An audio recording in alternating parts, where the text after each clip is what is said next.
ಕ್ರಿಸ್ತನಲ್ಲಿ ಅತ್ಯಂತ ಪ್ರಿಯರೇ, ಮತ್ತೊಂದಾವರ್ತಿ ಒಂದು ನೂತನವಾದ ದಿನದಲ್ಲಿ ನಾವು ನಿಮ್ಮೆಲ್ಲರನ್ನು ಸಂಧಿಸಲಿಕ್ಕೆ ದೇವರ ಕೃಪೆಯನ್ನು ಕೊಟ್ಟಿದ್ದಾನೆ. ಅದಕ್ಕಾಗಿ ದೇವರಿಗೆ ನಾನು ವಂದನೆಗಳನ್ನು ಸಲ್ಲಿಸುವಂಥವನಾಗಿದ್ದೇನೆ.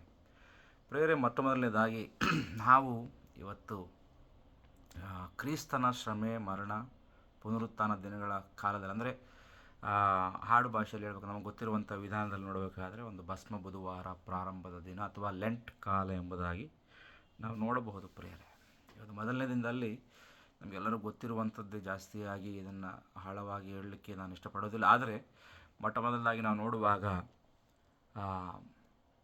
ಲೆಂಟ್ ಎಂಬುದಾಗಿ ನೋಡುವಾಗ ಒಂದು ಅರ್ಥದಲ್ಲಿ ಚಿಗುರು ಎಂಬುದಾಗಿ ಬರುವಂಥದ್ದು ಅರ್ಥವಾಗಿದೆ. ಅದು ಪ್ರಿಯರೇ, ಇವತ್ತು ಯಾವ ರೀತಿಯಾಗಿ ನಾವು ಈ ಒಂದು ಲೆಂಟನ್ನು ಅಥವಾ ಭಸ್ಮ ಬುಧವಾರವನ್ನು, ಯಾಕಂದರೆ ಅನೇಕ ಮಂದಿ ಇವತ್ತು ಕ್ರಿಸ್ತನ ವಿಶ್ವಾಸಿಗಳು ಇದರ ಮತ್ತೆ ಇದರಲ್ಲಿ ಪುನಃ ಪ್ರಾರಂಭ ಮಾಡಬೇಕೆಂಬುದಾಗಿ ಆಲೋಚನೆ ಮಾಡುವಂಥ ವ್ಯಕ್ತಿಗಳಾಗಿರ್ತಾರೆ. ಅದಕ್ಕೋಸ್ಕರ ಈ ಒಂದು ಚಿಕ್ಕವಾದಂಥ ಸಂದೇಶವನ್ನು ನಿಮ್ಮೊಟ್ಟಿಗೆ ನಾನು ಹಂಚ್ಕೊಳ್ಳಿಕ್ಕೆ ಇಷ್ಟಪಡ್ತಿದ್ದೇನೆ. ನೋಡಿರಿ, ಇದೊಂದು ನೂತನ ಕಾಲ ಎಂಬುದಾಗಿ ಹೇಳ್ಬೋದು.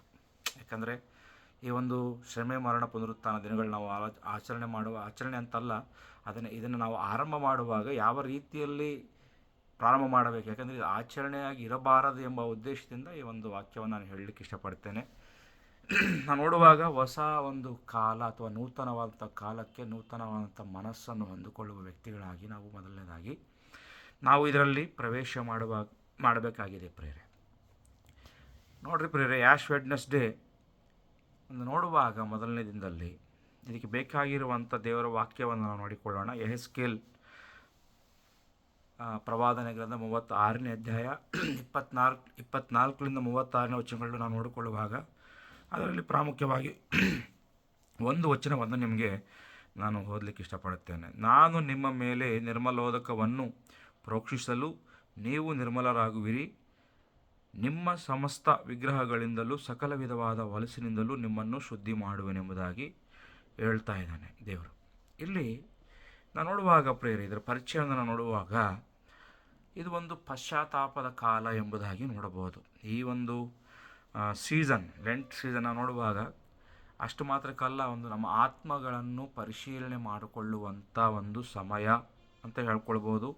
ನಮ್ಮ ಆತ್ಮೀಯ ಪುನರ್ಜೀವನಕ್ಕಾಗಿ ನಾವು ಮಾಡುವಂಥ ಪ್ರಯತ್ನ ಎಂಬುದಾಗಿ ನಾವು ಹೇಳಬಹುದು. ಪ್ರೇರೆ, ಇಲ್ಲಿ ಮೊಟ್ಟ ಮೊದಲದಾಗಿ ನಾವು ಭಸ್ಮ ಬುಧವಾರ ಅಥವಾ ಬೂದಿ ಬುಧವಾರ, ಆ್ಯಶ್ ವೆಡ್ನೆಸ್ಡೇ ಎಂಬುದಾಗಿ ನಾವು ನೋಡುವಾಗ ನಾವು ಇದು ಏನು ನಾವು ನೆನಪು ಮಾಡುತ್ತೆ ಎಂಬುದಾಗಿ ನೋಡುವಾಗ ಧೂಳು ಅಥವಾ ಭಸ್ಮ ಅಥವಾ ಬೂದಿ, ನಾವು ತಿರುಗಿ ಮನುಷ್ಯ ಏನಾಗಿದ್ದಾನೆ, ಮಣ್ಣೆ, ಧೂಳಿ ಎಂಬುದಾಗುವಂಥ ಒಂದು ಮಾತನ್ನು ತಿರುಗಿ ನಮಗೆ ನೆನಪು ಮಾಡುವಂಥದ್ದಾಗಿದೆ. ಆದರೆ ಧೂಳು ದೇವರ ವಾಕ್ಯದಲ್ಲಿ ನೋಡುತ್ತೇವಲ್ಲ, ಮಣ್ಣು ತಿರುಗಿ ಮಣ್ಣಿಗೆ ಸೇರುತ್ತೆ ಎಂಬುದಾಗಿ. ಆದರೆ ದೇವರಿರುವಂಥ ನಮಗೆ ಒಂದು ಶ್ರೇಷ್ಠವಾದ ಅಪಾರವಾದ ಒಂದು ನಂಬಿಕೆ, ಒಂದು ಭರವಸೆ, ಒಂದು ನಿರೀಕ್ಷೆ ಏನೆಂಬುದಾಗಿ ನೋಡುವಾಗ ಆತನು ತಿರುಗಿ ನಮ್ಮನ್ನು ಹೊಸ ಜೀವನಕ್ಕೆ ಕರೆಯಲ್ಪಟ್ಟಿರುವಂಥ ದೇವರಾಗಿದ್ದಾನೆ ನಮಗೋಸ್ಕರ.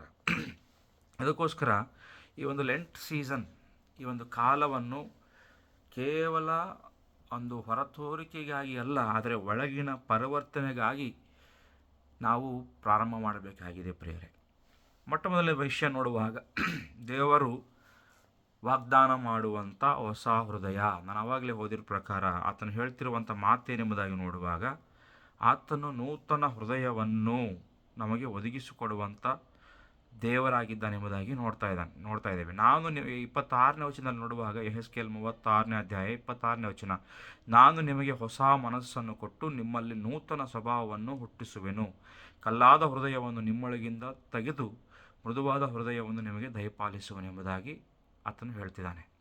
ಇಲ್ಲಿ ನೋಡ್ರಿ, ಈ ವಾಕ್ಯದ ಹಿನ್ನೆಲೆಯನ್ನು ನೋಡಿಕೊಳ್ಳುವಾಗ ಇಲ್ಲಿ ಪ್ರಿಯರೇ, ಇಸ್ರಾಯೇಲ್ ಜನಾಂಗ ಚದುರಿಸಲ್ಪಟ್ಟಿರುವಂಥ ಜನಾಂಗವಾಗಿದ್ದರು. ಅವರು ಅಶುದ್ಧರಾಗಿ ಒಂದು ಅಪವಿತ್ರತೆಯಲ್ಲಿ, ಪಾಪದ ಒಂದು ಸ್ಥಿತಿಯಲ್ಲಿ ಅವರು ಬಿದ್ದು ಹೋಗಿರುವಂಥ ವ್ಯಕ್ತಿಗಳಾಗಿ ನಾವು ನೋಡ್ತಾ ಇದ್ದೇವೆ. ಆತ್ಮೀಕ ರೀತಿಯಲ್ಲಿ ನೋಡುವಾಗ ಆತ್ಮೀಯತೆಯಲ್ಲಿ ಅವರ ಸ್ಥಿತಿ ಸತ್ತು ಹೋಗಿರುವಂಥ ಸ್ಥಿತಿಯಲ್ಲಿ ಅವರಿದ್ದರು. ಅಷ್ಟು ಮಾತ್ರಕ್ಕಲ್ಲ, ಆದರೆ ಭಯಂಕರವಾದ ಒಂದು ದೇವರಿಗೆ ವಿರುದ್ಧವಾದ ಕಾರ್ಯಗಳನ್ನು ಮಾಡಿ ದೇವರಿಗೆ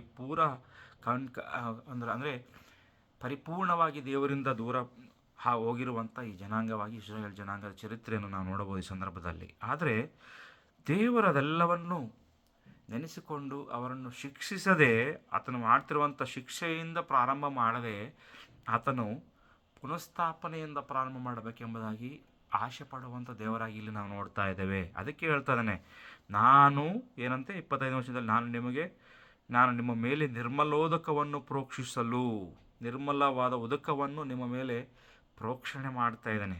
ಪ್ರೋಕ್ಷಣೆ ಮಾಡಿ ನೀವು ಅವಾಗ ಏನಾಗ್ತೀರಿ, ನೀವು ನಿರ್ಮಲರಾಗ್ತೀರಿ. ಅಂದರೆ ನಿಮ್ಮಲ್ಲಿರುವಂಥ ಅಶುದ್ಧತ್ವವು, ನಿಮ್ಮಲ್ಲಿರುವಂಥ ಪಾಪವು ಅದು ಹೋಗುವಂಥದ್ದಾಗಿದೆ ಎಂಬುದಾಗಿ ದೇವರು ಹೇಳ್ತಾ ಇದ್ದಾನೆ ಪ್ರಿಯರೇ. ನೀವು ಅಷ್ಟು ಮಾತ್ರಕ್ಕಲ್ಲ, ನಿಮ್ಮಲ್ಲಿರುವಂಥ ಕಲ್ಲಿನ ಹೃದಯವನ್ನು ಏನಂತೆ, ನಿಮ್ಮಲ್ಲಿರುವಂಥ ಕಲ್ಲಾದ ಹೃದಯವನ್ನು ತೆಗೆದು ನಿಮ್ಮೊಳಗೆ ಮೃದುವಾದ ಹೃದಯವನ್ನು ನಿಮಗೆ ಕೊಡುತ್ತೇನೆಂಬುದಾಗಿ ಹೇಳ್ತಾ ಇದ್ದಾನೆ.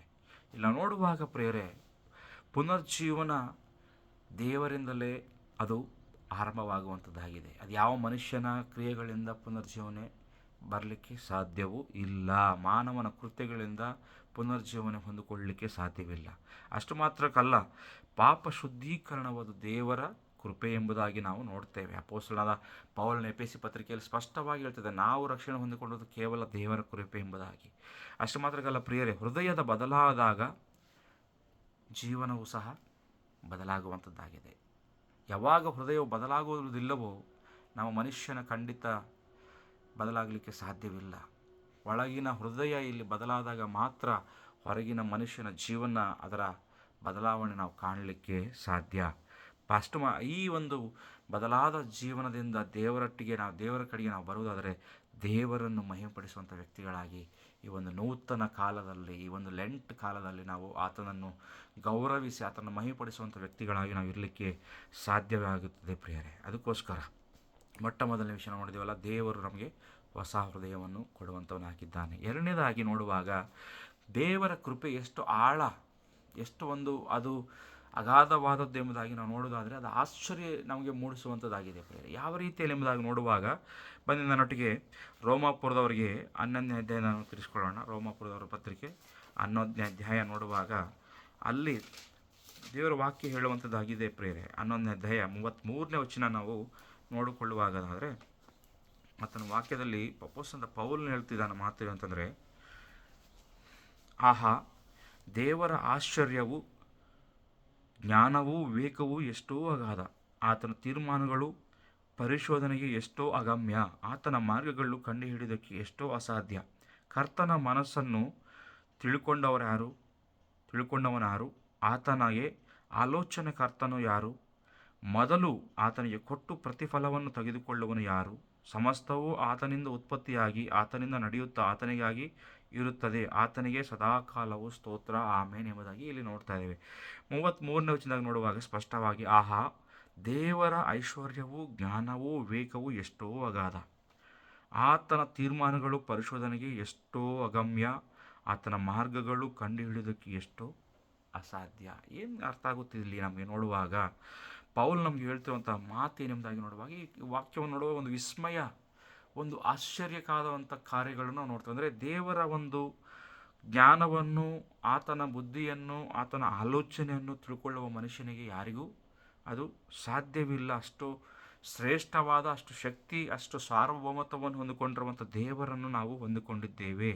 ಹಾಗಾದರೆ ಇಲ್ಲಿ ಯಾಕೆ ಈ ಮಾತನ್ನು ಹೇಳ್ತದೆ ಎಂಬುದಾಗಿ ನೋಡುವಾಗ, ಪುನರ್ಜೀವನ ಯಾವ ರೀತಿಯಲ್ಲಿ ಆರಂಭವಾಗುವುದು, ಯಾವಾಗ ಎಂಬುದಾಗಿ ನೋಡುವಾಗ ಪ್ರಿಯರೇ, ನಮ್ಮ ಗರ್ವದಿಂದ ಅಲ್ಲ, ನಮ್ಮ ಅಹಂಕಾರದ ಸ್ವಭಾವವನ್ನು ನಾವು ಇಟ್ಕೊಂಡು ದೇವರ ಹತ್ರ ಬರುವಾಗ ಅಲ್ಲ. ಈ ವಾಕ್ಯವನ್ನು ನೋಡುವಾಗ ನಮ್ಗೆ ಏನು ಅರ್ಥ ಮಾಡ್ಕೋಬೇಕೆಂಬುದಾಗಿ ನೋಡುವಾಗ ಪ್ರಿಯರೇ, ದೇವರ ಜ್ಞಾನ ಮುಂದೆ ನಾನು ನೀವುಗಳು ಎಷ್ಟು, ನಮ್ಮ ಸ್ಥಿತಿ ಎಷ್ಟು, ನಮ್ಮ ಶಕ್ತಿ ಎಷ್ಟು, ಅದನ್ನು ನಾವು ಅರ್ಥ ಮಾಡಿಕೊಳ್ಳೋದಾದರೆ ದೇವರ ಜ್ಞಾನ ಮುಂದೆ ನಾವು ಏನೂ ಸಹ ಅಲ್ಲವೇ ಅಲ್ಲ. ಅದಕ್ಕೋಸ್ಕರ ಆತನ ಜ್ಞಾನ ಮುಂದೆ ನಾವು ತಗ್ಗಿಸಿಕೊಳ್ಳುವಾಗ, ನಾವು ದೇವರನ್ನು ವಿವರಣೆ ಮಾಡೋದು ಬಿಟ್ಟು, ದೇವರನ್ನು ನಾವು ಇದನ್ನು ಮಾಡೋದು ಬಿಟ್ಟು, ಪ್ರಶ್ನೆಗಳನ್ನು ಮಾಡೋದು ಬಿಟ್ಟು, ಆತನನ್ನು ಆರಾಧನೆ ಮಾಡಲಿಕ್ಕೆ ಪೂರ್ಣ ಮನಸ್ಸಿನಿಂದ ನಾವು ಆತನ ಜ್ಞಾನಕ್ಕೆ ನಾವು ತಮ್ಮನ್ನು ತಗ್ಗಿಸಿಕೊಂಡು ನಾವು ಬರುವಾಗ ನಾವು ಪುನರ್ಜೀವನವನ್ನು ಪಡೆದುಕೊಳ್ಳಲಿಕ್ಕೆ ಖಂಡಿತವಾಗಿಯೂ ಸಾಧ್ಯವಾಗುತ್ತೆ ಪ್ರಿಯರೇ. ಅದೇ ರೀತಿಯಲ್ಲಿ ಮೂರನೇ ವಿಷಯ ನೋಡುವಾಗ, ನಿಜವಾದ ಪರಿವರ್ತನೆ, ನವೀಕರಣ ಅಥವಾ ನೂತನ ಮನಸ್ಸು ಯಾವಾಗ ಬರುತ್ತೆ ಎಂಬುದಾಗಿ ನೋಡುವಾಗ ಪ್ರಿಯರೇ, ಆವಾಗಲೇ ನೋಡಿಕೊಂಡ್ರ ಪ್ರಕಾರ ಅದೇ ರೋಮಾಪುರದ ಪತ್ರಿಕೆ 12ನೇ ಅಧ್ಯಾಯ 2ನೇ ವಚನದಲ್ಲಿ ನೋಡುವಾಗ 2ನೇ ವಚನದಲ್ಲಿ ಈ ರೀತಿಯಲ್ಲಿ ದೇವರ ವಾಕ್ಯವು ಹೇಳ್ತಾ ಇದೆ, ಇಹಲೋಕದ ನಡವಳಿಕೆಯನ್ನು ಅನುಸರಿಸದೆ ನೂತನ ಮನಸ್ಸನ್ನು ಹೊಂದಿಕೊಂಡು ಪರಲೋಕ ಭಾವದವರಾಗಿರಿ. ಹೀಗಾದರೆ ದೇವರ ಚಿತ್ತಕ್ಕನುಸಾರವಾದದ್ದು, ಅಂದರೆ ಉತ್ತಮವಾದದ್ದು, ಮೆಚ್ಚುಗೆಯಾದದ್ದು, ದೋಷವಿಲ್ಲದ್ದು ಯಾವುದೆಂದು ವಿವೇಚಿಸಿ ತಿಳಿದುಕೊಳ್ಳುವಿರಿ ಎಂಬುದಾಗಿ ಹೇಳ್ತಾ ಇದ್ದಾನೆ. ಏನಿಲ್ಲಿ ನಾವು ತಿಳ್ಕೊಬೇಕಾಗಿದ್ರೆ ಈ ವಚನದಲ್ಲಿ ನೋಡುವಾಗ ಇಹಲೋಕದ ನಡವಳಿಕೆಯನ್ನು ಏನು ಮಾಡಬೇಕಂತೆ, ಅನುಸರಿಸದೆ ನೂತನ ಮನಸ್ಸನ್ನು ಹೊಂದಿಕೊಂಡು ಪರಲೋಕದ ಭಾವವನ್ನು ಹೊಂದಿಕೊಂಡು ಎಂಬುದಾಗಿ ನೋಡ್ತಾ ಇದ್ದಾನೆ. ಅಂದರೆ ಪ್ರಾಮುಖ್ಯವಾಗಿ ನೂತನ ಕಾಲ ಅಥವಾ ಈ ಒಂದು ಲೆಂಟ್ ಸೀಸನಲ್ಲಿ, ಈ ಭಸ್ಮ ಬುಧವಾರವನ್ನು ಆರಂಭ ಮಾಡುವಂಥ ದಿನದಲ್ಲಿ ನಾವಿರುವಾಗ ಅನೇಕ ಆಲೋಚನೆಗಳಿಂದ ನಾವು ಬಂದಿರಬಹುದು. ದೇವರ ವಾಕ್ಯ ಇವತ್ತು ಹೇಳ್ತಿರುವಂಥ ಮಾತೇನೆಂಬುದಾಗಿ ನೋಡುವಾಗ ಇದನ್ನು ಯಾವ ರೀತಿಯಲ್ಲಿ ಪುನರ್ಜೀವನವು ನಮಗೆ ಬರುವಂಥದ್ದಾಗಿದೆ, ಯಾವ ರೀತಿಯಲ್ಲಿ ನೂತನ ಸ್ವಭಾವ ನಮ್ಮಲ್ಲಿ ಬರುವಂಥದ್ದಾಗಿದೆ ಎಂಬ ನಾವು ನೋಡುವಾಗ ಪ್ರೇರೆ, ನಾವು ನೋಡುವಾಗ ಇಲ್ಲಿ 3ನೇ ವಿಷಯದಲ್ಲಿ ನೋಡ್ತಿದ್ದೇವೆ, ನಿಜವಾದ ಪರಿವರ್ತನೆ ಬರುವಂಥದ್ದು ಈ ಲೋಕದ ಅನುಸಾರ ನಡೆಯುವಾಗ ಅಲ್ಲ, ಆದರೆ ಪರಲೋಕದ ಭಾವವನ್ನು ಹೊಂದಿಕೊಂಡು ದೇವರು ಕೊಡುವಂಥ ನೂತನ ಮನಸ್ಸನ್ನು ಹೊಂದಿಕೊಂಡು, ದೇವರು ಕೊಡುವಂಥ ಪರಿಶುದ್ಧತ್ವವನ್ನು ಹೊಂದಿಕೊಂಡು, ದೇವರ ಮುಂದೆ ನಾವು ತಗ್ಗಿಸಿಕೊಂಡು, ನಮ್ಮ ಜ್ಞಾನದಿಂದಲ್ಲ ನಿನ್ನ ಜ್ಞಾನ ನಿನ್ನ ಶಕ್ತಿ ಎಂಬುದಾಗಿ ಆತನ ಅರಿತುಕೊಂಡು ಆತನ ಮುಂದೆ ನಾವು ತಗ್ಗಿಸಿಕೊಂಡು ಬರುವಾಗ ಇಹಲೋಕದ ನಡವಳಿಕೆಯನ್ನು, ಇಹಲೋಕದ ಒಂದು ಸ್ವಭಾವಗಳನ್ನು, ಇಹಲೋಕದ ಆಚರಣೆಗಳನ್ನು ಆಚಾರಬದ್ಧವಾಗಿ ಬಹಳ ಮಂದಿ ಮಾಡುವರಾಗಿದ್ದಾರೆ ಈ ಲೋಕದಲ್ಲಿ. ಇವತ್ತು ಇದರ ಲೆಂಟ್ ಒಂದು ಚರಿತ್ರೆ ನೋಡುವಾಗ ಅದು ಬಹಳ ಆಳವಾಗಿದೆ ಪ್ರಿಯರೇ. ಇದು 4ನೇ ಶತಮಾನದಲ್ಲಿ ಆರಂಭವಾಗಿರುವಂಥ ಈ ಒಂದು ಲೆಂಟ್, ಅದು ಬರುತ್ತಾ ಅದು ಯಾವುದೋ ಒಂದು ಉದ್ದೇಶಕ್ಕಾಗಿ ಆರಂಭವಾಗಿದ್ದಾಗಲೂ ಸಹ ಅದು ಬರ್ತಾ ಕಾಲಕ್ರಮೇಣೆಯಾಗಿ ಅದು ಅನೇಕ ರೀತಿಯಲ್ಲಿ ಅದು ಬದಲಾವಣೆಗೆ ಹೊಂದಿಕೊಂಡಿದೆ. ಏನೇ ಆಗಲಿ ನಮಗೆ ಇದು ಒಂದು ಶ್ರೇಷ್ಠವಾದ ಒಂದು ದೇವರಿಗೆ ಮೆಚ್ಚುಗೆಯಾದ ನಮ್ಮ ಆತ್ಮಕ್ಕೆ ಲಾಭವಾಗುವ ರೀತಿಯಲ್ಲಿ ಇದಿರಬೇಕೇ ಹೊರತು ಒಂದು ಆಚರಣೆಯ ವಿಧಾನದಲ್ಲಿ ಇದು ನಮಗೆ ಖಂಡಿತವಾಗಿಯೂ ಇರಕೂಡದು. ಅದಕ್ಕೋಸ್ಕರ ದೇವರ ವಾಕ್ಯ ಹೇಳ್ತದೆ, ಇಹಲೋಕದ ನಡವಳಿಕೆಯನ್ನು ಅನುಸರಿಸಿಕೊಡದು ನೀವು, ಆದರೆ ನೂತನ ಮನಸ್ಸನ್ನು ಹೊಂದಿಕೊಂಡು ದೇವರಿಗೋಸ್ಕರ ಪರಿವರ್ತನೆವಾಗುವಂತೆ, ದೇವರಿಗೋಸ್ಕರ ಪುನರ್ಜೀವನಗೊಳ್ಳುವಂಥ ವ್ಯಕ್ತಿಗಳಾಗಿ ನಾವಿರಬೇಕು. ಲೋಕವು ನಮಗೆ ತಿಳಿಯದ ಚಿಂತನೆಯನ್ನು ಅಥವಾ ಮೌಲ್ಯಗಳನ್ನು, ಒಂದು ಜೀವನ ವಿಧಾನವನ್ನು ರೂಪಿಸಿಕೊಡ್ತದೆ. ಆದರೆ ದೇವರು ಹೇಳ್ತದಾನೆ, ನಾವು ನೂತನ ಮನಸ್ಸು ಹೊಂದಿಕೊಳ್ಳ್ರಿ. ನಾವು ಪ್ರಿಯರೇ, ನಾವು ಯಾವ ರೀತಿಯಲ್ಲಿ ಎಂಬುದಾಗಿ ನೋಡುವಾಗ ವಾಕ್ಯದ ಮೂಲಕ ನಮ್ಮ ಮನಸ್ಸು ಬದಲಾವಣೆ ಆಗಬೇಕು. ಪವಿತ್ರಾತ್ಮ ಕೆಲಸಗಳಿಂದ ನಮ್ಮ ಜೀವನ ಬದಲಾವಣೆ ಆಗಬೇಕು. ಕರ್ಮದಿಂದ ಅಲ್ಲ, ನಾವು ಮಾಡುವಂಥ ಕೆಲಸ ಕೃತ್ಯಗಳಿಂದ ಅಲ್ಲ, ಆದರೆ ಕೃಪೆಯಿಂದ ಮಾತ್ರ ನಾವು ಪರಿವರ್ತನೆ ಆಗಬೇಕಾಗಿದೆ ಪ್ರೇರೆ. 4ನೇದಾಗಿ ನೋಡುವಾಗ ಮತ್ತಾಯನ ಬರೆದ ಸುವಾರ್ತೆ 6ನೇ ಅಧ್ಯಾಯದಲ್ಲಿ ನೋಡುವಾಗ ಪ್ರೇರೆ, ಅಲ್ಲಿ 6ನೇ ಅಧ್ಯಾಯ, ಮತ್ತಾಯನ ಬರೆದ ಸುವಾರ್ತೆ 6ನೇ ಅಧ್ಯಾಯದಲ್ಲಿ ನೀವು 5ನೇಯಿಂದ 18 ವಚನಗಳನ್ನ ನೋಡುವಾಗ ಅಲ್ಲಿ ಉಪವಾಸದ ವಿಷಯದಲ್ಲಿ ಸ್ಪಷ್ಟವಾಗಿ ವಾಕ್ಯವು ದೇವರು ಸ್ಪಷ್ಟವಾಗಿ ಯೇಸುಸ್ವಾಮಿ ಸ್ವತಃ ಹೇಳುವಂಥ ಮಾತುಗಳನ್ನು ನಾವು ಇಲ್ಲಿ ನೋಡಬಹುದು. ಆತನು ಮಾತನಾಡುವಂಥ ಮಾತುಗಳೇನೆಂಬುದಾಗಿ ನೋಡುವಾಗ ಇಲ್ಲಿ ಲೌಕಿಕ ರೀತಿಯಲ್ಲಿ ಅಥವಾ ಮನುಷ್ಯರನ್ನು ಮೆಚ್ಚಿಸಬೇಕೆಂಬುದಾಗಿ ಅಥವಾ ಮನುಷ್ಯರ ಮೆಚ್ಚಿಗೋಸ್ಕರ ನಾವು ಮಾಡುವಂಥದ್ದಲ್ಲ, ದೇವರಿಗೋಸ್ಕರ ಮಾಡಬೇಕಾಗಿದೆ ಎಂಬುದಾಗಿ ಮತ್ತೊಂದು ಅವ್ರು ತಿಳ್ಕೊಳ್ಬೋದು. ಏಕೆಂದರೆ ಈ ಲೆಂಟ್ ಪ್ರಾರಂಭವಾಗುವಂಥದ್ದು, ಈ ಭಸ್ಮ ಬುಧವಾರ ಅಥವಾ ಬೂದಿ ಬುಧವಾರ ಪ್ರಾರಂಭವಾಗುವಂಥದ್ದು ಮಾಡುವಂಥದ್ದು ಪ್ರಾಮುಖ್ಯವಾಗಿ ಉಪವಾಸವು ಯಾವ ರೀತಿಯಲ್ಲಿ ಇರಬೇಕೆಂಬುದಾಗಿ ಇಲ್ಲಿ ಸ್ಪಷ್ಟವಾಗಿ ದೇವರು ನಮಗೆ ತಿಳಿಸ್ಕೊಡ್ತಾ ಇದ್ದಾನೆ.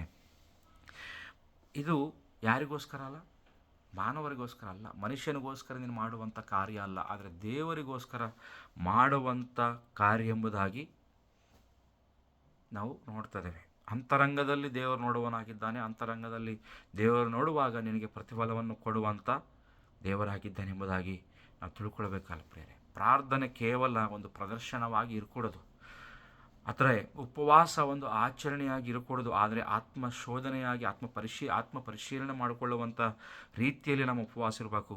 ಪಶ್ಚಾತ್ತಾಪ ಕೇವಲ ಹೊರಗಿನಿಂದಲ್ಲ, ಆದರೆ ಒಳಗಿನಿಂದ ನಮ್ಮೊಳಗಿಂದ ಆ ಪಶ್ಚಾತ್ತಾಪ ಬರಬೇಕು ಪ್ರಿಯರೇ. ಅದಕ್ಕೋಸ್ಕರ ನಾವು ಇವತ್ತಿನ ವಿಷಯದಲ್ಲಿ ನಾವು ನೋಡುವಾಗ ಈ ಪುನರ್ಜೀವನೆ ಅಥವಾ ರೆಸ್ಟೋರೇಷನ್, ಈ ಒಂದು ಬೂದಿ ಬುಧವಾರವನ್ನು ನಾವು ಆರಂಭ ಮಾಡುವಾಗ ಪ್ರಿಯರೇ, ಇಸ್ರಾಯೇಲ್ರ ಸ್ಥಿತಿ ನಮ್ಮಲ್ಲಿದ್ದೇನೆ ಇವತ್ತು. ಆ ಇಸ್ರಾಯೇಲ್ ನಾವು ಯೆಹೆಜ್ಕೇಲ್ ಪುಸ್ತಕದಲ್ಲಿ ನೋಡಿರುವಾಗ ಅವರೆಲ್ಲ ಒಂದು ಆತ್ಮೀಯ ರೀತಿಯಲ್ಲಿ ಒಣ ಒಂದು ಪರಿಸ್ಥಿತಿಯಲ್ಲಿದ್ದರು. ಆತ್ಮೀಯ ರೀತಿಯಲ್ಲಿ ಒಂದು ಸತ್ತು ಹೋದ ಸ್ಥಿತಿಯಲ್ಲಿ ಅವರಿದ್ದರು ಪ್ರಿಯರೇ. ಪಾಪದ ಜೀವನದಲ್ಲಿ ಅವರು ಇದ್ದರು. ಇವತ್ತು ನಮ್ಮ ಜೀವನ ಅದೇ ರೀತಿಯಲ್ಲಿದೆಯಾ? ಮೊದಲನೇ ದಿನ ಇವತ್ತು ನಾವು ಪ್ರಾರಂಭ ಮಾಡುವಾಗ ಒಂದು ವೇಳೆ ಆ ರೀತಿಯಲ್ಲಿದ್ದರೆ ದೇವರು ಇವತ್ತು ನನ್ನೊಟ್ಟಿಗೆ ಮಾತನಾಡುವಂಥ ಮಾತು, ನಾನು ನಿನ್ನನ್ನು ಶುದ್ಧೀಕರಿಸಬಲ್ಲೆ, ನಾನು ನಿರ್ಮಲೋದಿಕೆಯನ್ನು ನಾನು ಪ್ರೋಕ್ಷಿಸುವಾಗ ನೀನು ನಿರ್ಮಲ ಆಗ್ತೀರಿ ಎಂಬುದಾಗಿ ಹೇಳ್ತಿದ್ದಾನೆ. ನಾನು ನಿಮಗೆ ಹೊಸ ಹೃದಯವನ್ನು ನಾನು ಕೊಡುವಾಗ ನೀವು ಹೊಸ ಹೃದಯವನ್ನು ಪಡೆದುಕೊಳ್ತೀರಿ ಎಂಬುದಾಗಿ ಹೇಳ್ತಾ ಇದ್ದಾನೆ. ನನ್ನ ಜ್ಞಾನ, ನನ್ನ ಶಕ್ತಿಯನ್ನು ನೀವು ತಿಳಿದುಕೊಂಡು ಬರುವುದಾದರೆ, ನೀವು ತಗ್ಗಿಸಿಕೊಳ್ಳುವುದಾದರೆ ಅದರ ಶಕ್ತಿಯನ್ನು ನಿಮಗೆ ವಿವರಿಸಿಕೊಡುವನಾಗಿದ್ದೇನೆ ಎಂಬುದಾಗಿ ಹೇಳ್ತಾ ಇದ್ದಾನೆ. ಪ್ರೇರೆ ಪುನರ್ಜೀವನ ಕೊಡುವಂಥ ದೇವರು ನಾನೆಂಬುದಾಗಿ ಆತನು ಹೇಳ್ತಾ ಇದ್ದಾನೆ. ಆದರೆ ನಮ್ಮ ಜೀವನ ಯಾವ ರೀತಿಯಲ್ಲಿ ಇವತ್ತು ದೇವರ ವಾಕ್ಯ ಹೇಳ್ತಾರೆ, ಅಶುದ್ಧದಿಂದ ನಮ್ಮನ್ನು ಶುದ್ಧತೆಗೆ ನಡೆಸಿಕೊಳ್ಳುವ ದೇವರಾಗಿದ್ದಾನೆ. ಪ್ರೇರೆ ಗರ್ವದಿಂದ ನಮ್ಮನ್ನು ಒಂದು ಆಶ್ಚರ್ಯವಾದ ಕಾರ್ಯಗಳಿಗೆ ಆತ ನಡೆಸಿಕೊಂಡು ಹೋಗುವನಿದ್ದ ನಮ್ಮ ತಗ್ಗಿಸಿಕೊಳ್ಳುವುದಾದರೆ, ಲೋಕದ ಒಂದು ವಿಚಾರಣೆಗಳಿಂದ ಆತನು ಪರಿವರ್ತನ ಜೀವನಕ್ಕೆ ನಮ್ಮನ್ನು ಕೊಂಡೊಯ್ಯುವ ದೇವರಾಗಿದ್ದಾನೆ. ಹೊರಗಿನ ಒಂದು ಧಾರ್ಮಿಕತೆಯಿಂದಲ್ಲ, ಆದರೆ ಒಳಗಿನ ನಮ್ಮ ನಂಬಿಕೆಯಿಂದ, ನಮ್ಮ ನಿರೀಕ್ಷೆಯಿಂದ, ನಮ್ಮ ಭರವಸೆಯಿಂದ ಮುಂದಕ್ಕೆ ಹೋಗೋದಾದರೆ ಖಂಡಿತವಾಗಿಯೂ ದೇವರು ನಮ್ಮನ್ನು ಪುನರ್ಜೀವನ ಮಾಡುವಂಥ ಪುನರ್ಜೀವಗೊಳಿಸುವಂಥ ದೇವರು ನಮಗೆ ದೇವರಾಗಿದ್ದಾನೆ. ಪ್ರೇರೆ ಹಾಗಾದರೆ ನಮ್ಮ ಈ ಒಂದು ಹೊಸ ಹೃದಯ ಬೇಕಾ? ನಿಮ್ಮ ಮನಸ್ಸು ನವೀಕರಿಸಬೇಕಾ?